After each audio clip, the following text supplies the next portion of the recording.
Quero saudar a igreja com a graça e a paz do Senhor. Esta manhã quero convidá-los a abrirem suas Bíblias no livro de Ruth, Antigo Testamento, o livro de Ruth, capítulo 1.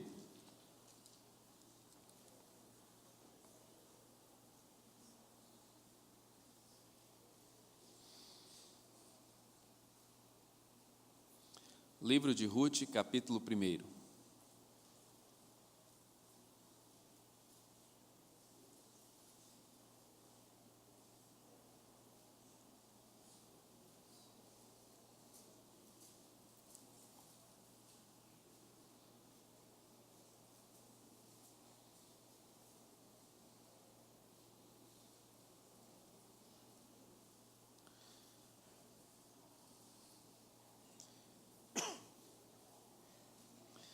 Eu vou iniciar a leitura com o último verso do livro de Juízes, e então passaremos ao capítulo 1. Naqueles dias não havia rei em Israel, cada um fazia o que achava mais reto. Nos dias em que julgavam os juízes, houve fome na terra, e um homem de Belém de Judá saiu a habitar na terra de Moabe com sua mulher e seus 2 filhos. Este homem se chamava Elimeleque, e sua mulher Noemi. Os filhos se chamavam Malom e Quilion, efrateus, de Belém de Judá. Vieram à terra de Moabe e ficaram ali. Morreu Elimeleque, marido de Noemi, e ficou ela com os seus 2 filhos, os quais casaram com mulheres moabitas. Era o nome de uma Orfa e o nome de outra Ruth, e ficaram ali quase 10 anos. Morreram também ambos, Malom e Quilion, ficando assim a mulher desamparada de seus 2 filhos e de seu marido. Então se dispôs ela com as suas noras e voltou da terra de Moabe, porquanto nesta ouviu que o Senhor se lembrara do seu povo, dando-lhe pão. Saiu, pois, ela com suas 2 noras do lugar onde estivera. E indo elas, caminhando de volta para a terra de Judá, disse-lhes Noemi: Ide, voltai cada uma à casa de sua mãe, e o Senhor use convosco de benevolência, como vós usastes com os que morreram, e comigo. O Senhor vos dê que sejais felizes, cada uma em casa de seu marido. E beijou-as. Elas, porém, choraram em alta voz e lhe disseram: Não, iremos contigo ao teu povo. Porém Noemi disse: Voltai, minhas filhas, por que iríeis comigo? Tenho eu ainda no ventre filhos para que vos sejam por maridos? Tornai, filhas minhas, ide-vos embora, porque sou velha demais para ter marido. Ainda quando eu dissesse, tenho esperança, ou ainda que esta noite tivesse marido e houvesse filhos, esperá-los-íeis até que viessem a ser grandes? Abster-vos-íeis de tomardes maridos? Não, filhas minhas, porque por vossa causa a mim me amarga o ter o Senhor descarregado contra mim a sua mão. Então de novo choraram em voz alta. Orfa com um beijo se despediu de sua sogra, porém Ruth se apegou a ela. Disse Noemi: Eis que tua cunhada voltou ao seu povo e aos seus deuses. Também tu volta após a tua cunhada. Disse, porém, Ruth: Não me instes para que te deixe e me obrigue a não seguir-te, porque aonde quer que fores, irei eu. E onde quer que pousares, ali pousarei eu. O teu povo é o meu povo, o teu Deus é o meu Deus. Onde quer que morreres, morrerei eu, e aí serei sepultada. Faça-me o Senhor o que bem lhe aprouver, se outra coisa que não seja a morte me separar de ti. Vendo, pois, Noemi que de todo estava resolvida a acompanhá-la, deixou de insistir com ela. Então ambas se foram até que chegaram a Belém. Sucedeu que, ao chegarem ali, toda a cidade se comoveu por causa delas, e as mulheres diziam: Não é esta Noemi? Porém ela lhes dizia: Não me chameis Noemi, chamai-me Mara, porque grande amargura me tem dado o Todo-Poderoso. Ditosa eu parti, porém o Senhor me fez voltar pobre. Porque, pois, me chamareis Noemi, visto que o Senhor se manifestou contra mim e o Todo-Poderoso me tem afligido? Assim voltou Noemi da terra de Moabe com Ruth, sua nora, a moabita. E chegaram a Belém no princípio da cega da cevada. Amém. Vamos orar. Senhor, fala ao nosso coração nesta manhã, alimenta-nos com a Tua palavra. Nós pedimos em nome de Jesus. Amém. Meus irmãos, olhando para esta narrativa e observando tudo o que aconteceu na história desta mulher, nós poderíamos perguntar se ela teria motivos para comemorar um Dia das Mães. Obviamente que não. Certamente ela, muito pelo contrário, colecionava em seu coração tristeza e tristezas. O texto diz que a história começa no dia em que julgavam os juízes. E nós, lendo o último versículo do livro de Juízes, podemos entender um pouco do contexto em que aquela família habitava. Naqueles dias não havia rei em Israel. Cada um fazia o que achava mais reto. Era um tempo de declínio espiritual, de confusão espiritual. O povo de Deus estava distante do seu Senhor. As tribos estavam separadas, isoladas. Apesar de todo um histórico, de um apogeu através da entrada da terra prometida por meio de Josué, agora o povo, em desobediência à vontade de Deus, se misturara com os outros povos e, consequentemente, havia se esfacelado política e religiosamente. Este era o contexto em que habitava a família de Noemi, um contexto de confusão, um contexto de opróbrio, um contexto de vergonha, um contexto de separação, de desorientação espiritual. Como se não bastasse todos esses conflitos, também naqueles dias houve fome na terra, escassez. O povo dependia do alimento da terra, e sem este não poderia sustentar-se. E esta é a motivação maior que faz com que Elimeleque e sua família saiam de Belém de Judá e partam para uma terra estrangeira, para Moabe. Ali naquela terra de estranhos, aquela família começa a vivenciar experiências trágicas, terríveis, dolorosas. Primeiro morre o esteio da casa, o marido, Elimeleque. Nós sabemos pelo contexto da palavra que uma mulher viúva era uma mulher desamparada, uma mulher sem geração, uma mulher sem herança. E ali começa uma nuvem negra a tomar a história daquela mulher e o seu esposo, numa terra estranha, vem a falecer. As coisas estão se agravando. No entanto, aquela mulher ainda tinha 2 filhos, que se casaram, por sua vez, com mulheres daquela terra. E ali viveram por 10 anos, o tempo passou, mas novamente a tragédia visita a casa de Noemi, e os seus 2 filhos também vêm a falecer.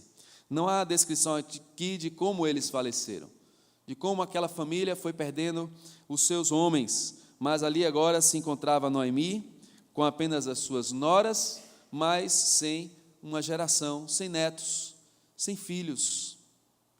Esse é o quadro que chega à situação mais grave da história daquela mulher, que perde a sua nação, perde a sua casa, perde o seu marido, perde os seus filhos, e agora ela está a ponto de perder o próprio nome. Sem ter como se sustentar, sem ter perspectivas, aquelas mulheres retornam para Belém. Então, no meio do caminho, Noemi convoca aquelas jovens, as suas noras, que voltem para as suas casas, que voltem para a sua família, que voltem para os seus deuses. É um momento de separação, um momento de angústia e tristeza, de toda uma convivência, de experiências trágicas vivenciadas em conjunto, mas era necessário. Noemi, com muita consciência, entende que não pode oferecer absolutamente mais nada para aquelas jovens. Nada. Não poderia dar-lhes mais esposos, e elas estariam, da mesma forma que ela também estava, condenadas à solidão e à morte. Ruth, porém, insiste e acompanha Noemi até Belém. E ao chegar em Belém, as pessoas olham e, ao verem a história de Noemi, perguntam, se comovem com ela, e ela então diz, não me chameis Noemi, chamai-me amarga, Mara, porque grande amargura me tem dado Todo-Poderoso. Perdeu a sua nação, a sua casa, o seu esposo, os seus filhos, a sua herança, perdeu o seu nome. Que motivo tinha esta mulher para comemorar um Dia das Mães?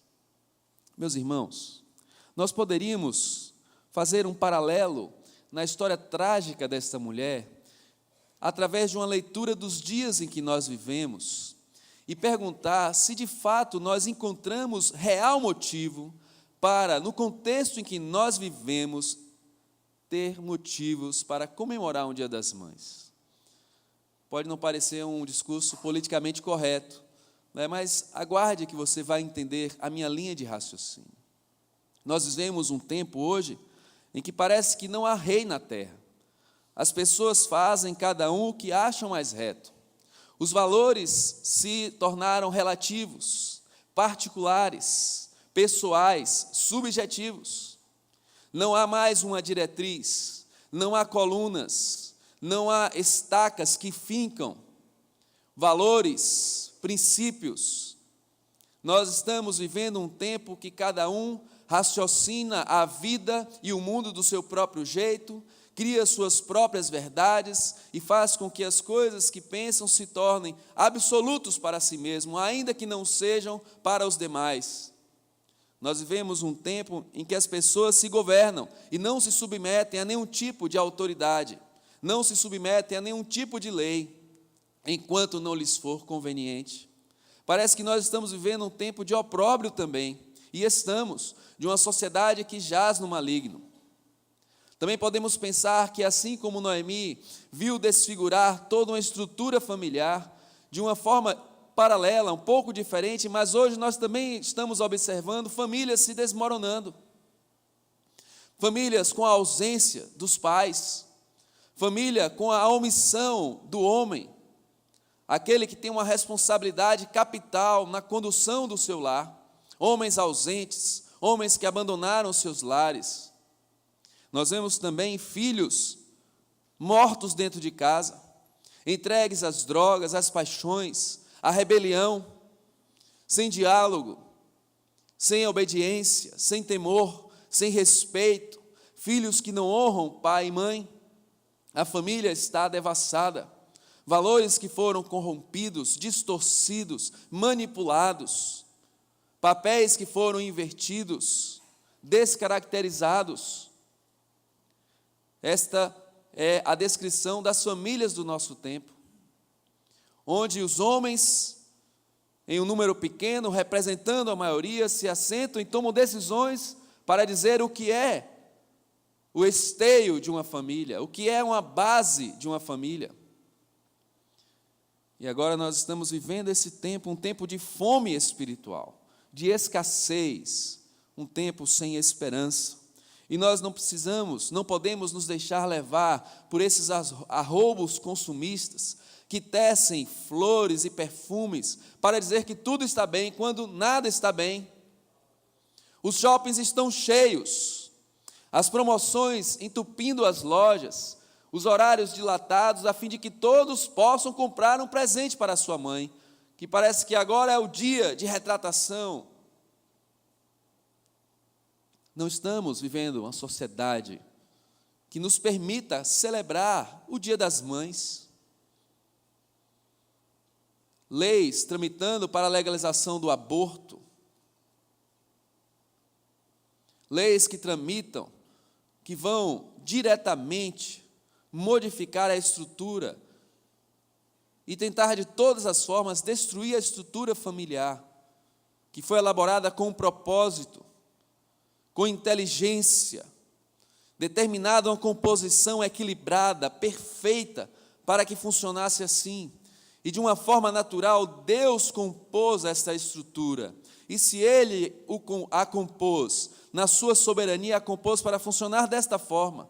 E qualquer forma, ou qualquer coisa que seja feita contrária à vontade pré-estabelecida de Deus, não dará certo.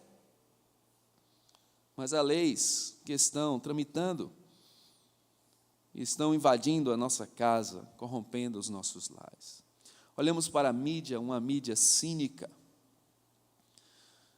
que através das suas programações, das suas motivações, tem também corrompido valores familiares.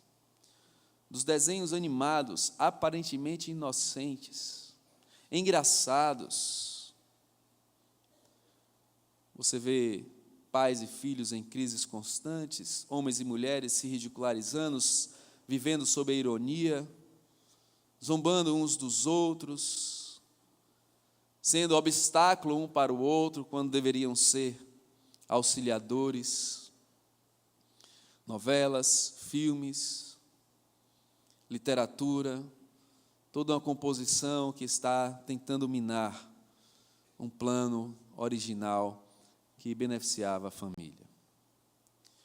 Se engana quem pode pensar que com presente caro pode recompor todas essas coisas. Acho que talvez a sociedade não tivesse motivos reais, e não tem, para comemorar Dia das Mães, nem Dia dos Pais, nem essas datas festivas que são apenas oportunidades do consumismo. Mas nós, como cristãos, não podemos nos agregar a estes e fazer do nosso calendário e da nossa agenda essas datas pontuais que, na verdade, mascaram corações distantes, corações vazios, corações indiferentes. Não podemos nos deixar levar. Olhe para a história de Noemi.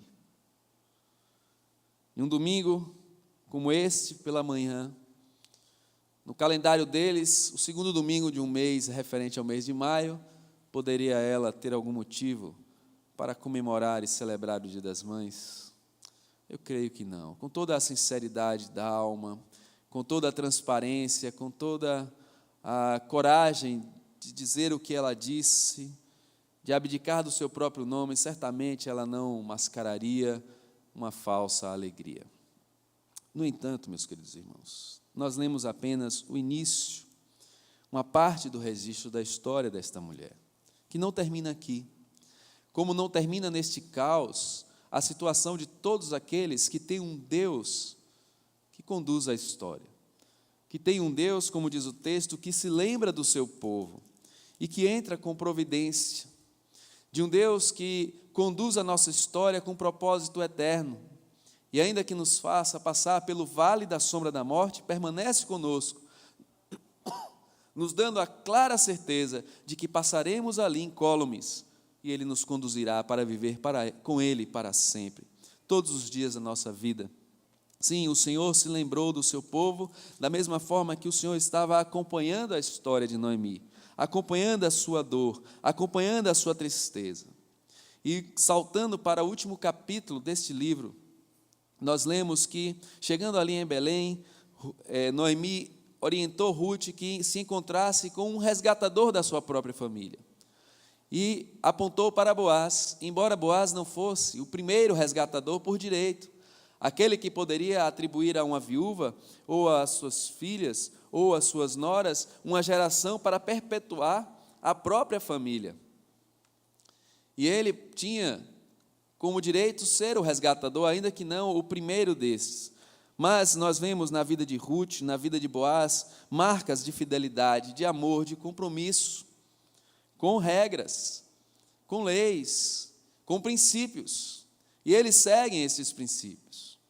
Eles entendem que há um caminho marcado, há uma trilha orientada, em que nós podemos pautar os nossos pés e caminhar com segurança. Sim, Deus marcou a nossa vida e a nossa história com aqueles marcos que nos orientam, que nos direcionam, que não nos permitem extraviar do caminho, que nos dizem exatamente os princípios que devemos seguir, porque seguindo estes princípios encontraremos com a vida. Se obedecermos os mandamentos de Deus, encontraremos com a vida, diz a palavra. Ruth e Boaz trilham esses caminhos. E resumindo a história de Ruth e Boaz, para chegarmos à conclusão sobre a história de Noemi, diz o capítulo 4, que Boaz subiu à porta da cidade e assentou-se ali. E eis que o resgatador de que Boaz havia falado para Ruth ia passando. E ele disse: ó fulano, chega-te para aqui e assenta-te. Boaz tinha reunido 10 homens dos anciãos para serem testemunhas.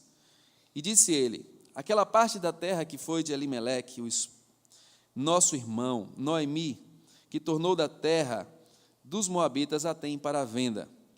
Resolvi, pois, informar-te disso e dizer-te: compra na presença destes que estão sentados aqui e na de meu povo. Se queres resgatá-la, resgata-a. Se não, declara-mo para que eu o saiba, pois outro não há, senão tu que a resgate, e eu depois de ti. Nada de jeitinho brasileiro. eu sou o segundo mesmo, o outro tem família grande, já tem muitas tribulações. Olha, Ruth, vamos selar o nosso casamento aqui, concretizar a nossa união. Nada de jeitinho brasileiro. Seguiu as trilhas que conduzem à vida. Ele foi até aquele que detinha o direito em primazia. Se você não resgatar, eu a resgatarei. Então, aquele outro resgatador disse que não teria condições e constituiu Boaz em legítimo direito de assumir a possessão da família de Noemi por meio da sua nora. E então, no versículo 13, diz que Ruth e Boaz se unem. Assim tomou Boaz a Ruth e ela passou a ser sua mulher. Coabitou com ela e o Senhor lhe concedeu que concebesse e teve um filho. Então as mulheres disseram a Noemi: seja bendito o Senhor que não deixou hoje de te dar um neto que será teu resgatador, e seja afamado em Israel o nome deste. Ele será restaurador da tua vida e consolador da tua velhice, pois tua nora que te ama o deu à luz, e ela te é melhor do que 7 filhos. Noemi tomou o menino e o pôs no regaço, e entrou a cuidar dele. As vizinhas lhe deram nome, dizendo: a Noemi nasceu um filho, e lhe chamaram Obed. Este é o pai de Jessé, pai de Davi. São estas, pois, as gerações de Perez. Perez gerou a Esrom, Esrom gerou a Rão, Rão gerou a Aminadab, Aminadab gerou a Naasson, Naasson gerou a Salmão, Salmão gerou a Boaz, Boaz gerou a Obed, Obed gerou a Jessé, e Jessé gerou a Davi. Eis aqui o verdadeiro motivo pelo qual qualquer pessoa tem razões para a celebração, para desfrutar das bênçãos que o próprio Deus derramou e dispôs às nossas vidas. Eis aqui a ação direta de um Deus que conduz toda a história, de um Deus que resgata o seu povo do pecado, de um Deus que, pela sua providência, pelo seu cuidado, tira das coisas que não são, trazendo à existência, que faz com que histórias trágicas se transformem em histórias de júbilo, que transforma histórias desesperançosas para uma história revestida de esperança e de bênçãos e de glória. Eis aqui o verdadeiro motivo pelo qual nos faz reunir, seja neste domingo ou qualquer um desses domingos, ou em nossas casas, ou em nossos lares, dias após dias, todos os dias, com celebração em nossos lábios, com motivo de louvor e de júbilo, com motivo de elogio ao Senhor, com motivo de gratidão no coração, pelas bênçãos que Ele nos dá, e principalmente pela bênção da família, pela bênção que é ser mãe, pois aprove a Deus, na história, por meio de uma mãe, trazer a verdadeira esperança daqueles que olham para Ele. Meus queridos irmãos, olhando para a Bíblia, nós vamos ver várias histórias pontuadas pela crise da impossibilidade da maternidade. Sara, esposa de Abraão, e tantas outras mulheres, mas a Bíblia fala que Deus é o Deus que faz com que a mulher estéril seja alegre, mãe de filhos, porque foi através da natividade que Deus prometeu a Adão e Eva, o descendente que esmagaria a cabeça da serpente. Do ventre da mulher sairia aquele que seria o resgatador de Israel. Israel como o povo de Deus, como aqueles que foram escolhidos por Ele. E em todos os obstáculos levantados no Egito, e em todas as histórias, quando o faraó mandou matar as crianças, em todo o tempo em que o inimigo se opôs e tentou destruir a família, e consequentemente a estrutura pela qual haveria de nascer o descendente prometido, Deus estava presente, evitando assim a interrupção da sua promessa. Como aparentemente houve uma interrupção na história de Noemi, contudo Deus, o resgatador, o restaurador de Israel, deu seguimento à sua história, e com um propósito, para que as suas promessas também não fossem interrompidas, bem como a esperança no coração daqueles que olham para Ele. Era o tempo dos juízes, não havia rei em Israel, mas o Deus de Israel conduzia a sua história e estava preparando para a sua nação um rei segundo o seu coração. Não um rei escolhido pela impressão humana, não um rei segundo a aparência, mas um rei segundo o seu coração, que haveria de prefigurar aquele que governaria para sempre o trono do seu povo, Jesus, o Rei dos Reis. É por isso que na história de Noemi, de uma mulher aparentemente comum, que se passaria anônima em qualquer registro histórico de importância e relevância, no entanto, tem a sua história trágica, conduzida para colocar o seu nome de forma destacada na história de uma promessa. Noemi saiu de sua casa, saiu da sua nação, perdeu o seu esposo, perdeu os seus filhos, perdeu a sua herança, perdeu o seu nome. Mas Deus restaurou a sua história, devolvendo-lhe todas as coisas e com algo a mais, com a alegria do cumprimento de uma promessa. Verdadeira alegria que repousa no coração de um homem e de uma mulher não são datas especiais, nem um calendário secular, mas são a certeza de um Deus que conduz a sua história, de um Deus que cumpriu a sua promessa, de um Deus que restaura a nossa vida. Meus irmãos, assim como na genealogia no livro de Ruth, nós podemos transportá-la e encaixá-la precisamente na genealogia de Jesus.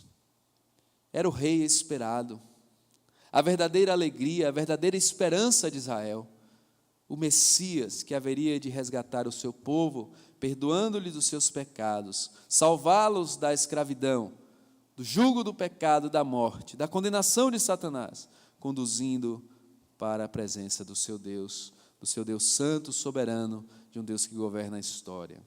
E lá no livro de Mateus, nós encontramos esta mesma partícula de genealogia, de muitas genealogias que Deus compôs soberanamente, na eternidade, a fim de que na plenitude dos tempos, nascido de mulher, Jesus Cristo viesse à terra, o Deus encarnado entre nós, para morrer naquela cruz e nos trazer salvação, e para mudar a nossa sorte. Nós estamos vivendo nos dias dos juízes, e sem nenhum trocadilho, de juízes corrompidos, que não sabem governar a própria vida, quanto mais determinar o que conduz uma nação. A Bíblia fala que feliz é a nação cujo Deus é o Senhor. Nós estamos e precisamos ser muito corajosos para entender o tempo que nós vivemos, em oração clamar por misericórdia a Deus e denunciar esta imoralidade, esta corrupção moral, espiritual que vivemos. Este país não é feliz, porque Deus não é o seu Senhor. Não nos enganemos, Deus não é, no coração desta nação, o seu Senhor. Esta é uma nação idólatra, imoral, pervertida, que está longe de Deus, transitando suas leis para agravar a santidade do Senhor. Nós não podemos nos enganar. Não há motivos para celebrações, não há motivos para Dia das Mães, nem Dia dos Pais, nem nenhum tipo de festividade que tente mascarar a verdadeira realidade crua e dura de uma nação que não tributa a Deus o louvor e o temor. No entanto, neste país, Deus se lembrou do seu povo. Há homens e mulheres que, embora tragam na sua história experiências trágicas, olham para Ele, que é o nosso resgatador. De um Deus que cumpriu no tempo e na história a promessa do descendente, que veio e esmagou a cabeça da serpente, e que restaurou a nossa sorte, e que traz o verdadeiro motivo de alegria e de paz, que não são circunstanciais, mas são permanentes e eternas, porque Ele veio habitar entre nós. É o Deus que escreveu a nossa genealogia e nos fez participantes de uma história vitoriosa, de uma história de restauração. Por isso, meus queridos irmãos, não somente nesta manhã, mas a cada dia nós podemos honrar as nossas mães e os nossos pais, porque vemos nele um propósito divino. em obediência e submissão, trilhando os caminhos da lealdade, dos marcos que foram fincados, a fim de que os filhos não se extraviassem, para que ouvissem os conselhos do pai e os conselhos da mãe, a fim de viverem e serem felizes. Nós temos muitos motivos, sim, para honrar e celebrar a natividade, a maternidade, porque foi dessa maneira honrada que Deus honrou as mulheres e trouxe o seu Filho à terra para morrer na cruz, para nos livrar do pecado. Temos motivos, sim, que não se limitam à data, que não se prendem a ter comprado ou ter se esquecido de um presente, mas que permanece pela lembrança, pela memória, pela evocação de um Deus que é presente e que nos presenteia com a paz e o perdão. Noemi, seja bem-vinda ao Dia das Mães. Noemi, seja bem-vinda para olhar uma geração que se perpetuou. No tempo dos juízes, Deus levanta um rei. No tempo de opróbrio, Deus estabeleceu no trono aquele que governa todas as coisas. Jesus é o Rei dos reis, o Senhor dos senhores, é o Deus deste povo, é o Deus que traz verdadeiros motivos de celebração. Se você ainda não o conhece, eu quero ser muito franco com você. Não tente cauterizar somente o seu coração com essas coisas fúteis e passageiras que o mundo tenta criar, que o mundo tenta vender, para te afastar da verdadeira solução, para te afastar de Deus. Não se contente com isso. Não fique sufocando lágrimas com datas especiais, porque essas datas passam. Olhe para aquele que é o resgatador de Israel, o restaurador, Deus, o único Senhor, e Jesus, o único Salvador. E enquanto você não se encontrar com Ele, todas as possíveis datas, festas, festivais que você puder participar, não serão suficientes para consolar o seu coração, para preencher o vazio da sua vida. Porque somente Deus é aquele que nos dá a vida, vida abundante, vida eterna, por meio de Jesus Cristo, o Senhor. Não sei como é a sua história de vida. Muitos de nós temos nossas saudades, despedidas, tristezas acumuladas. Mas todos nós que conhecemos ao Senhor, podemos renovar no nosso coração a alegria e a esperança da ressurreição e da vida eterna, de que um dia nos encontraremos com Ele, e com todos aqueles que aqui encontramos e que também foram levados para a glória eterna, quando então nós poderemos celebrar efetivamente, de forma perfeita e plena, a vitória daqueles que amam a Deus. Deus restaurou a história de Noemi, Deus restaura a sua história. Deus enviou Jesus para dar continuidade à nossa própria história. E aqueles que se encontram em Cristo viverão com Ele para sempre. Que Deus assim nos abençoe. Amém.